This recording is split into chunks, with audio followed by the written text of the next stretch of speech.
Bonsoir à tous, moi c'est l'évangéliste Gédéon Lama. Tout comme vous avez commencé ici l'enseignement sur la polygamie.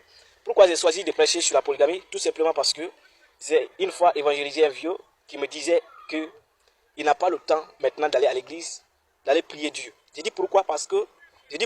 Il me dit parce que tu n'es pas la première personne à venir m'évangéliser.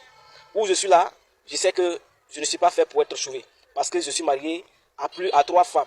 Donc, j'ai appris qu'un chrétien n'a pas le droit d'être un polygame. Donc si je viens à l'église, si je viens dans la maison de Dieu, ce serait une perte de temps parce que je suis convaincu que je ne serai pas sauvé et je ne veux pas abandonner mes 3 femmes là.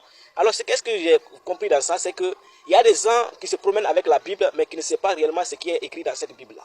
Donc pour ces personnes là, réellement je ne sais pas comment est-ce qu'on peut les parler maintenant pour qu'ils comprennent. Mais dans la Bible, Dieu merci, dans la Bible, il y a les prophètes de Dieu et les prophètes de Satan comme Jérémie et Nathan, le prophète Nathan.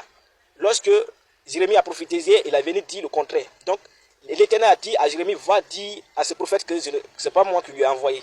Donc, une fois que Jérémie est parti, il a dit, l'Éternel ne t'a point envoyé. Arrête de séduire les gens. Donc, il y a des gens qui ne sont pas envoyés de Dieu, qui se lèvent un beau matin pour prier de Dieu. Or, dans la Bible, ce n'est pas ta pensée qui doit être prise en compte, mais c'est la pensée plutôt de Dieu qui doit être prise en compte. Comme le dit dans la Bible, que toute écriture est inspirée de Dieu, utile pour enseigner, pour convaincre, afin que l'homme de Dieu soit bien fondé pour annoncer l'évangile. Alors, dans l'évangile n'a jamais empêché quelqu'un d'être un polygame, tout simplement parce que la raison fondamentale du christianisme, ce n'est pas le mariage. Ce n'est pas le mariage, frère. Mais plutôt, c'est la foi en Jésus-Christ qui te sauve.